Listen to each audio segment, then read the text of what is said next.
예, 문재인 대통령 후보 시절부터 국정원 개혁을 중요하게 얘기했습니다. 민간인 사찰, 정치 선거 개입, 간첩 조작, 종북몰이 이런 것들은 범죄다. 여기에 국정원이 개입했으면 책임을 묻겠다 얘기를 했었습니다. 실제로 국정원장이 새로 취임한 뒤에요. 국정원 개혁이 TF가 만들어졌고 최동욱 총장 혼외자 뒷조사 문제, 박원순 제안 문건, 또 NLL 대화로 공개 사건, 서울시 공무원 간첩 조작 사건, 노무현 전 대통령 논두렁 시계 사건. 정말 들으면 누구나 아 하고 떠올릴 만큼 큰 사건들 13개를 조사하는 것으로 확정했습니다. 자, 자세한 얘기 좀 들어보죠. 국정원 개혁위의 정혜구 위원장. 아마 방송 첫 출연이 될 것 같습니다. 정혜구 위원장 직접 연결을 해보죠. 위원장님, 안녕하세요. 예, 안녕하십니까. 참 국정원 개혁이란 게 방대한 작업인데, 우선은 쌓여있는 적폐들부터 청산하자. 여기부터 시작을 하는 겁니까? 예, 맞습니다. 그렇지만 이제 그 과제가 2개가 있습니다. 예. 하나는 이제 적폐 청산 작업이 있고요. 또 하나는 이제 조직 쇄신 작업이 있습니다. 조직 쇄신. 예, 2가지 작업을 이제 같이 병행하고 있습니다. 국정원의 역사가 오래된 만큼 적폐도 한두 가지가 아닐 텐데 13개는 어떤 기준으로 고르신 겁니까? 원래 이제 그 문재인 대통령이 이제 그 기준을 이제 제시한 게 있습니다. 민간인 이제 불법 사찰 문제. 예. 그다음에 이제 그 종북몰이. 예. 이런 이제 기준을 이제 제시한 게 있는데 그런 기준이 하나 되고 있고요. 그다음에 이제 국정원 법에 국정원이 해야 될 일이 이제 정해져 있습니다. 예. 그런데 이제 국정원 법에 이제 정해진 법을 넘어서는 일탈. 넘어서는 것들. 예, 그런 행위들이 이제 주된 행위들인데 주로 이제 정치개입 문제입니다. 그 중에서도 13개 중에서도 제일 급하고 중대하게 보신 사건이 있다면 어떤 걸까요? 다 중요합니다만. 댓글 사건이 가장 중요한 게 아닌가. SNS 댓글 사건. 네네네. 자, 그러면은 13개를 저희가 다 살펴볼 수는 없겠습니다만 그중에 몇 가지만 짚고 가죠. 지금 말씀하신 SNS 장악 대책 문건 요 얘기부터 좀 가겠습니다. 예. 2011년에 국정원이 이 야당 정치인들의 동향도 살피고 SNS 장악 대책이라는 문건 같은 것도 만들어서 청와대에 보고를 했다. 이런 문건이 나온 거예요. 예. 공개된 문서들을 보면 상당히 방대한데 이게 과연 국정원 심리전단 차원에서 쓸 수 있는 문서인가? 그러니까 일개 팀에 의해서 작성될 수준인가? 어떻게 보세요? 그 SNS 이제 장학대책 이 문건은 저희들이 이제 13개 그 발표한 내용 중에 들어가 있는 것은 아니고요. 왜 그런가 하면 이제 최근에 세계일보 쪽에서 이제 새로운 자료를 가지고 보도를 시작했습니다. 예. 그래서 이 문제도 저희들이 이제 검토를 해서 조사 대상으로 이제 포함시켜야 될 것 같은데요. 전에 이제 댓글 사건에서 얘기했던 심리전단 차원에서 나온 건지 그렇지 않으면 다른 차원에서 나온 건지는 저희들이 그 내용을 이제 살펴봐야 알 수가 있습니다. 예. 지금은 이제 세계일보에서 이제 발표한 13개 문건 정도가 이제 그 발표되고 있는 것 같은데. 예. 그 이외에도 한 715건의 어떤 문건이 별도로 있는 것 같습니다. 그것은 아마 검찰에서 가지고 있는 것 같은데. 그 내용이 어떻게 나올지는 아직 모르겠습니다. 검찰이 가지고 있는 715건의 문건이 더 있다고요? 국정원이 만들어서 청와대에 보고한? 예. 거기에 담겨있는 내용은 야당 정치인들 동향, 또 어떻게 하면은 다음 정권 잡을 수 있겠다, 이런 것들입니까? 분석들? 그것은 원래 이제 그 청와대에 있던 이제 그 행정관이 빼돌린 그 문서였던 것 같아요. 그렇죠, 예. 받아가지고 이제 빼돌린 문서였는데, 예. 그 문서가 이제 검찰에 압수가 됐는데, 검찰에서는 이제 그 내용을 밝히지는 않고 그 당시 그 행정관을 대통령 기록물법 위반으로 그렇게 조사만 하고 이제 끝냈습니다. 예. 그런데 이번에 이제 세계일보에서 일부를 발표하고 있기 때문에 그 나머지 이제 발표되지 않은 문건들이 어떤 내용을 가지고 있는지는 아직 확인되지 않은 상태입니다. 이제 그 차차 확인을 해봐야 될 문제긴 합니다만 지금 보면은 예를 들어서 우상호 의원의 발언을 다 이제 적고 있단 말입니다. 이런 식으로 해서 이런 식으로 해야 된다. 이런 것들을. 이거는 도청으로 이루어지지 않는 한 얻을 수 없는 발언이 아니냐. 이런 얘기들 나와요. 이게 단순히 심리전단, 그러니까 트위터 댓글 달고 페이스북 댓글 다는 이런 심리전단 팀에서 커버할 수 있는 영역이 아니다. 결국 국정원 국내팀이 좀 더 넓게 움직였고 이거는 국정원 윗선의 지시 없이는 힘들었을 거고 또 그게 청와대로 보고된 걸 보면 청와대의 지시까지도 있었던 게 아니냐. 제가 볼 때는 이제 국정원에서 생산된 것은 이제 그 서훈 원장이 확인을 했고요. 예. 그 내용이 아마 이제 청와대로 이제 들어가서 그 정무수석이 아마 본 것 같아요. 그렇죠. 근데 그 위에까지 대통령까지 올라갔는지 그 부분은 뭐 저희들이 그 내용을 면밀히 조사해봐야 알 수 있을 것 같습니다. 정무수석까지만 보고 그친 것인지 혹은 그게 대통령까지? 이제 그 행정관이 정무수석의 그 내용을 전달했다는 것까지만 나오고 있습니다. 그렇죠. 예. 근데 이게 과연 이제 국정원이 자발적으로 충성해서 자기들이 이런 걸 만들어서 혹은 도청을 해서 청와대에 올린 건지 아니면 청와대에서 뭐 정무수석이 됐든 대통령이 됐든 어떤 오더가 내려간 건지 이 부분도 조사를 해봐야겠죠? 예. 그 부분은 조사를 안 했기 때문에 알 수는 없습니다만 조사를 해봐야 됩니다. 해봐야 되겠죠. 네네. 만약 국정원이 작성한 이런 문건들이 정권의 지시로 만들어진 거라면 청와대 지시로 만들어진 거라면 이게 이제 이명박의 청와대가 정권 재창출을 위해서 국정원을 동원했다는 얘기가 되는 거고 그렇게 될 경우에 상당히 이게 큰 문제로 비화되는 거 아니겠습니까? 중대한 불법. 예. 이게 국정원이 자발적으로 그렇게 한 것인지 아니면 이제 청와대 쪽에서 어떤 지시가 있어서 그렇게 한 건지는 지금 뭐 알 수가 없습니다. 그렇지만 그것이 어떤 뭐 생산됐던 이제 경로가 좀 밝혀지면 예. 이 문제가 어떤 의미를 가지고 있는지 그것이 아마 드러날 것 같습니다. 그 부분의 불법 사안이 확인이 되면 이게 검찰 수사로 이어질 수밖에 없겠군요. 예. 저희들이 이제 국정원에서는 이제 조사를 하는 것이고요. 예.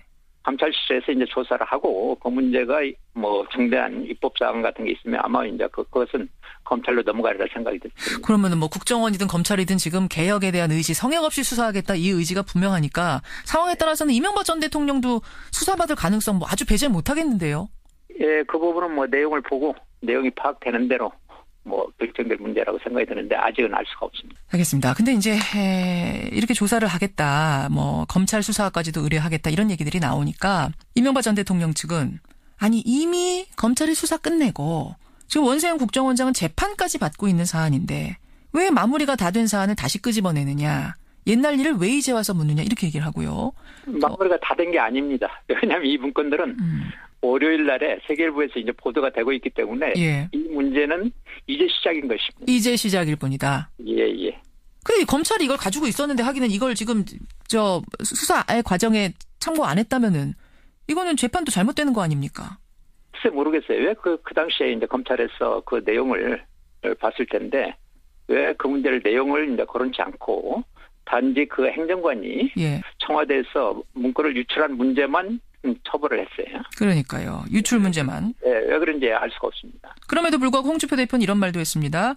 우리나라 국정원이 언제 검찰 위에 있었느냐. 그러니까 검찰이 수사 끝낸 사안을 가지고 국정원이 다시 수사한다는 거는 이거는 말도 안 되는 이야기다. 어떻게 생각하세요? 글쎄 검찰이 수사를 끝났다고 할 수 있는지는 잘 모르겠어요. 왜 그런가 하면 그 당시에 그 715건의 이제 문건이 이제 검찰로 넘어갔지 않습니까? 예. 그러면 그 내용을 좀 보고 그 내용에 여러 가지 이제 불법 사항이라든지 그런 것이 있을 텐데 그런 문제는 거론치 않고 단지 문건이 이제 청와대에서 빠져나온 것, 기록물 유출한 것만 검찰에서는 조사를 해가지고 처벌을 했기 때문에 그 내용과 관계된 문제, 그 문제는 이제 드러나고 있는 겁니다. 검찰을 사후 통제하고 감독하는 게 국정원이라는 걸 나는 이 정부 들어와서 처음 알았다. 어제 홍준표 대표의 말입니다. 글쎄요, 서로 뭐 사후 통제하고 그런 문제가 아니죠. 검찰은 검찰 일을 하는 것이고, 예. 국정원은 국정원 일을 하는 것이고 그런 관계인데 그 말이 어떤 의미인지 잘 모르겠습니다. 알겠습니다. 이거는 뭐 국정원이 해야 될 일을 마땅히 하는 것일 뿐이다. 예. 뭐 사후 통제 이런 이야기로 얘기할 수 없다. 또 마무리가 된 사안도 분명히 아니지 않느냐. 지금 새로운 것들이 나오고 있는데 이 말씀이세요. 예, 그렇습니다. 다른 사안으로 좀 가보죠. 그 노무현 전 대통령의 논두렁 시계 사건 이것도 조사 대상이 되는 건데. 네, 조사 대상에 들어가 있습니다. 어떤 부분을 들여다보시는 겁니까? 그 당시 논두렁 시계 문제에 대해서 이제 국정원 쪽에서 이제 퍼뜨렸다는 그런 얘기가 있지 않습니까? 그렇죠. 그래서 이제 그런 문제 때문에 조사 대상에 이제 포함이 된 것입니다. 국정원에서 퍼뜨렸다는 소문도 있습니다만 사실은 이제 검찰에서 다 수사를 했던 거기 때문에 검찰을 통해서 흘러나갔을 가능성이 더 큰 건 아닌가요? 그 당시 이제 검찰에서 그 얘기는 이제 흘러나갔는데 국정원에서 소문을 이제 퍼뜨렸다는 얘기가 검찰의 입을 통해서 나왔죠. 흘러나간 건 검찰일지 모르지만 소문 퍼뜨린 거는 국정원 아니냐? 예, 그렇습니다. 이거는 어떤 식으로 조사가 가능할까요? 소문을 어떻게 냈느냐? 저희들이 일단은 국정원에 이제 감찰실이 있습니다. 예. 감찰실에서 이제 조사팀을 이제 구성을 해가지고 그 13개 사건에 대해서 이제 조사를 지금 합니다. 예. 그래서 이제 국정원 내부에 있는 어떤 기록이라든지 그런 것을 면밀히 살피는 그런 조사가 되고 그 다음에 일부 이제 조사 자료에 대해서는 검찰에 대해서 자료 신청을 했다고 그렇게 얘기를 들었습니다. 왜 이 사건을 특히 주목하세요? 저희들이 얘기하는 것은 특정하게 일정하게 이제 정치 개입한 문제 있지 않습니까? 예. 그런 문제에 대해서는 조사 대상에 객관적으로 봐서 그런 기준에 의해서 포함을 시킨 거죠. 알겠습니다. 근데 이제 당장 나오는 반론이 뭐냐면 이거 정치 보복 아니냐? 어떻게 생각하세요? 예. 자꾸 야당이라든지 그런 쪽에서는 정치 보복이라고 그렇게 얘기를 하는데 저희들이 하는 것은 전혀 그런 의도가 아닙니다.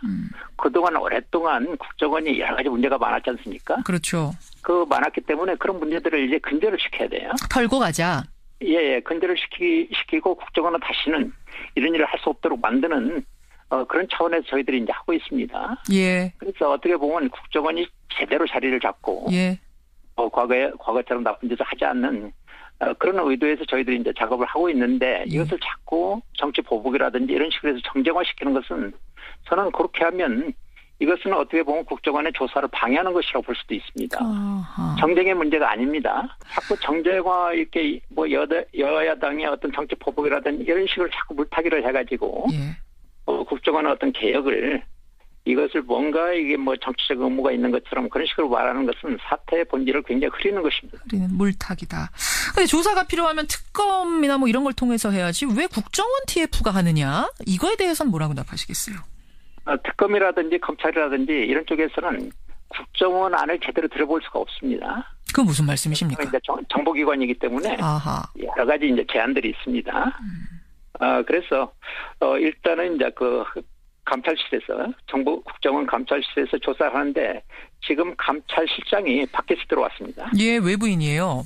예, 밖에서 들어와가지고 또 검사 3명이 파견돼 있습니다. 예, 그 사람들이 들어와서 1차적으로 그 내부의 어떤 기록 같은 게 있지 않습니까? 그렇죠. 그런 걸 가지고 이제 조사를 하고 그 조사가 밝혀진 속에서 문제가 있는 것은 검찰에 이게 이제 수사 의뢰를 이제 할 겁니다. 예. 조사가 이루어지고 나면 이 결과는 어떤 방식으로 공개가 됩니까? 지금 저희들이 이제 결정한 것은 조사가 13건이나 있기 때문에 어떤 사건은 좀 빨리 끝나고 어떤 사건은 좀 오래 걸릴 수도 있는 것 같아요. 그래요. 첫 결과는 언제쯤 예상하세요, 위원장님?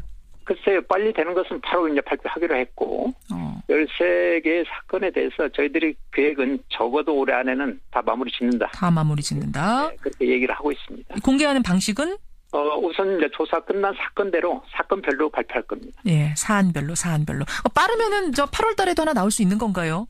글쎄요. 조사가 빨리 끝나면 8, 9월 달에도 나올 수 있는데 그것은 지켜봐야 좀 알 수 있을 것 같습니다. 활동 시한이 있습니까? 개혁위원회? 활동 시한이 결정적으로 있는 것은 아닌데 저희들은 최대한 이제 빨리 진행을 한다. 그렇게 이제 결정을 했기 때문에 대체적인 어떤 예상 기간을 6개월 정도 잡고 있습니다. 어느 정도요? 6개월 정도. 그래서 올해 안에 끝내겠다. 그렇다면 올해 안에 끝나는 걸로 대체적으로 이제 그렇게 잡고 있습니다. 여기저기서 지금 공격이 들어오기 때문에 사실은 이제 위원장으로서 어깨도 무거우실 것 같고 그렇습니다.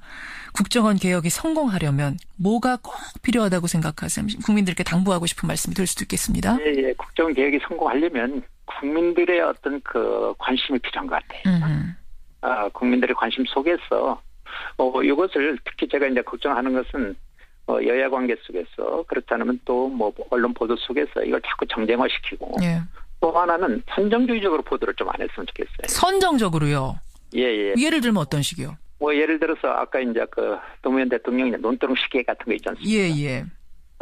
그런 것을 선정적으로 이제 발표를 하게 되면 국민들이 어떻게 생각하는가 하면 이건 정치 보복을 위해서 있는 게 아니냐 그렇게 생각할 수가 있어요. 그래서 저희들이 13건이나 어떻게 보면 그동안 의혹이 제기됐던 문제들을 거의 다 조사를 합니다. 그래서 그런 조사에 대해서 언론들이 이렇게 제대로 좀 보도를 해줬으면 좋겠습니다. 너무 선정적으로 하시지 말고요. 그래서 이제 그런 것들이 국정원 조사에서 가장 중요한 사안이 아닌가 그렇게 보고 있습니다. 논두렁 시계 때는 사실은 그 당시에도 굉장히 선정적으로 보도가 돼서 문제였던 건데 이번에 다시 조사하는 걸 또 선정적으로 보도하는 이런 우를 범하지는 말아달라는 당부. 그렇습니다. 마지막으로 확실하게 질문 드릴 부분은 성역 없이 수사하시는 거죠? 맞습니다. 그게 전 대통령과 연루된 의혹이 조금이라도 있다면 전 대통령도 못 부를 이유는 없는 거죠? 그 정도 각오 있으신 거죠? 그렇습니다. 이번에는 완전히 국정원 개혁이 저희들은 마지막 개혁이라는 마음가짐으로 임하고 있습니다. 예. 믿어보겠습니다. 위원장님 잘 해주시길 부탁드립니다. 예, 고맙습니다. 국정원 개혁위의 위원장 정혜구 위원장이었습니다.